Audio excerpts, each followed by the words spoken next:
So how do kids, or even adults, learn best?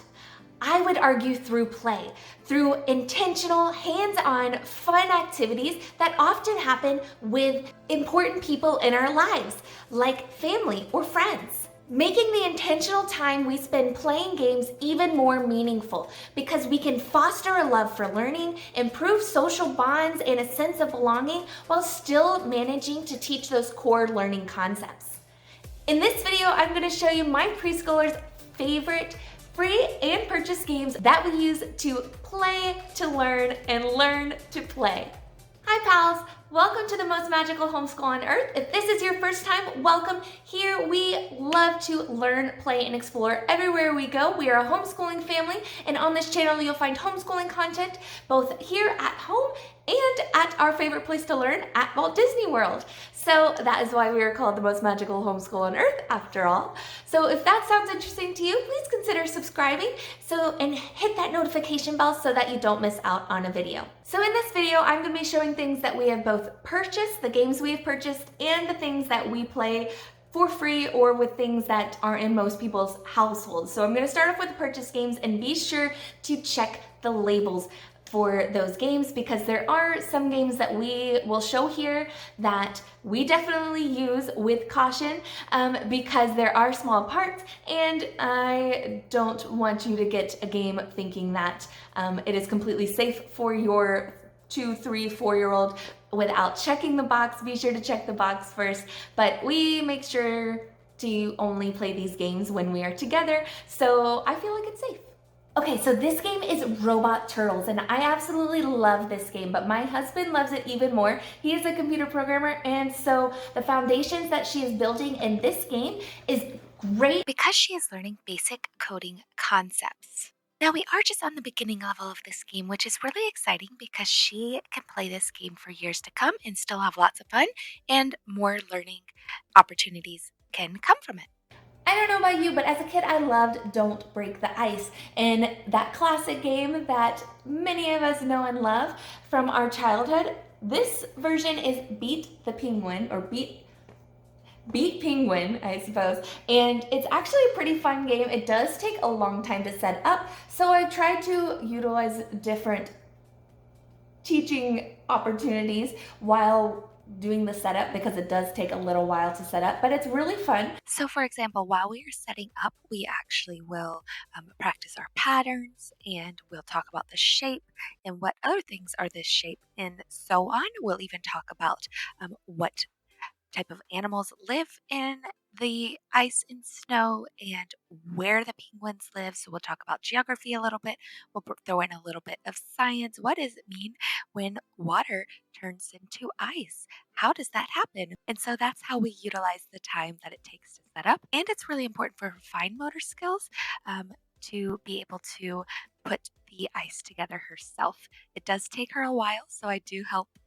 It's great for when she is trying to find patterns, when we are actually playing the game, as well as the fine motor skills. And of course, it's a game, so it's fun. Chutes and ladders. Who doesn't love chutes and ladders? This is a super easy, basic game that's really easy for those littles to understand. And even as they progress to getting a little bit older, I think that it would still be fun for them. My little one still loves this game. We've played it many, many times. And we practice number recognition, counting.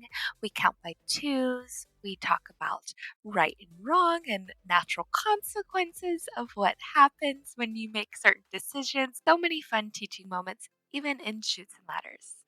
Another type of game that we really like to include, and my preschooler really enjoys, and honestly she's a little better at it than I am, is memory games. So we have a Paw Patrol version and a Frozen version.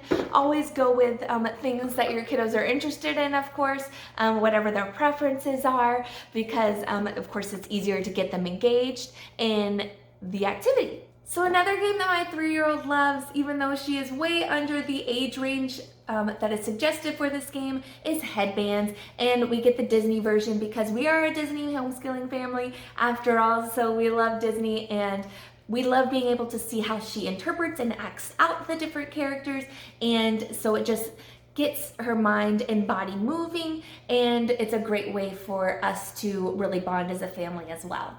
So we also have this on-the-go Guess Who game, and we really love this game. And I was a little worried that her little fingers weren't going to be able to make the mechanisms work, and I was worrying for nothing because she does great and she actually loves this game as well. We introduce concepts like comparing, contrasting, recognizing different attributes of people and how everyone is uniquely and differently and wonderfully made, and all the different things that she notices that they're wearing, and different physical attributes, just wonderful things that, wonderful conversations that have come from this game. And so we like this game. We also get to practice some of our letters and reading because we are just diving into sounding out things and decoding different words. So she's practicing on their names as well. Even practicing yes or no questions is great. Pop the Pig! I had never heard of this game until I found it at my mother-in-law's house. They had it, and my kid loves it. My 3-year-old loves it. And this was really a game changer when it came to teaching her number recognition and counting when she was first starting off. It was really, really helpful. And of course, it's fun as they get older too. It's a great game for them to play.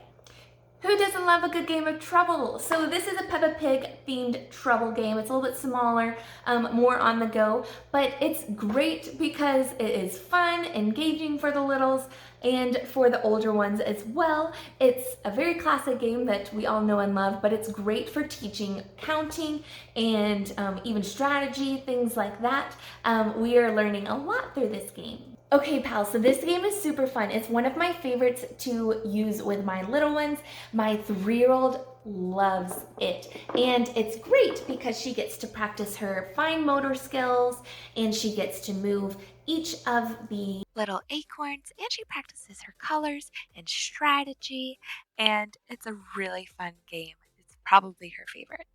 Okay, so this is one of my favorite games to play. Even up until elementary school, I loved building and constructing different ways for the marbles to run down, so they get to build and use construction techniques. They work on their STEM, science, technology, engineering, math concepts here, and it's obviously, of course, really fun, right? So it's not necessarily a game, but we consider it a game when we are working through our daily planning, and this is definitely part of game time.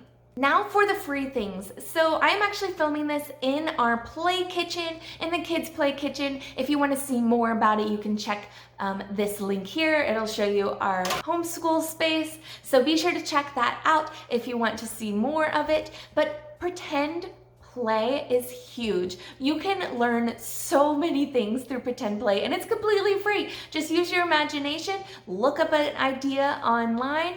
If you want me to give you a bunch of ideas, I can make a video on that. Just let me know down in the comments below. I love pretend play. I think that it fosters their own imagination. And for my preschooler, she actually doesn't like to talk if I ask her questions like, how was your day? What do you think about this? What do you think about that? It's usually just, oh, it's good. But if we use pretend play, she really gets into the characters and she will talk forever. So I get to gauge where she's at with her learning better. We get to talk about concepts that she would see in real life, like money, and we get to work on social interactions. We get to have so much fun with it. And of course, they're only little for so long. I am not sure how much a high schooler would enjoy pretend play. Maybe some would, but a lot of them might not, right? So enjoy it while it lasts. Another thing that we'd love to do, which is free, is I Spy. And I'm not just talking I spy something red, which is great, by the way, that works too, but I Spy something that we have been learning. So whether it's I Spy letters and numbers, at Disney World is our favorite place to look for them. They're everywhere. There's even like blocks, the shapes, and different things that we look for. But you can also spy whatever unit things you are looking at. So I spy someone being kind. I spy something giving off energy. I spy something using water. I spy a bird. I spy something the shape of an oval. I spy something with 4 sides. All of those things are different ideas that we utilize when we are in the car, when we're in line at Disney World, when we're in any location, even when we're at home and I'm just trying to get them engaged at the table while I'm trying to finish dinner. Okay, so I didn't get a chance to film the rest of the free activities the way I hoped I would. Most of the ones that we like to take advantage of take place outside, and it's been raining all week here, so here's what we're gonna do. So I'm just gonna talk through a little bit of the basics. So at this age, and really at any age, it's all about having fun and exploring the world around them. Hopscotch. Practice throwing a ball and kicking a ball. Practice those hand-eye coordination, gross motor skills. All of those activities like obstacle courses, I still consider those games. Those are physical activity type games, but they are still games to me. You can even incorporate numbers and adding. You can do letters. You can put different places around your yard that are the different continents around the world, and your kiddo has to practice running to go to each continent, and it's a game of four corners, but not four corners. There are so many different activity ideas out there. You can go on Pinterest, you can use some of these ideas. We utilize different ones each and every day, and there's always a favorite that pops up here and there that we will play over and over, as I'm sure you well know at this age our kiddos are known for. The moral of the story is have fun, engage with your kids, enjoy the time that you get to play together, and create games. Use their sense of creativity and your knowledge of how a game works to combine your ideas in order to make your own family game. It'll become something special and dear to your heart, and hopefully something that they will take with them for years and years to come, and maybe even tell their kids one day. If you would like to learn more about different games that are available for learning and fun in your home, or if you have kids that are outside of the preschool age range and maybe need something a little bit more advanced to get their minds going, be sure to check out the playlist link below that is hosted by Abby from Rooted in Rest and Jessica in the Waldeck Way. It's a lot of different creators and homeschool mamas out there posting their favorite games for learning. Okay, pals, so that's it for this video. If this video was helpful to you in any way, be sure to give it a like so that I have an idea of what you are interested in. Also, comment down below, what kind of games does your kids like? What is your favorite game for this age? So you can help out our community as well, but also for you mamas or dads, I guess, that know games that are good for the next age level, like for your kindergarten, first, second graders. I would really love to know that as well, because I'm on the hunt. I'm always looking for new games. I love game schooling, so let me know down in the comments below. Also, please be sure to subscribe if you would like to see more of this type of content. Let me know by subscribing so I can know what you guys find most useful and are interested in. So, again, that's it, pals. I'll see you real soon.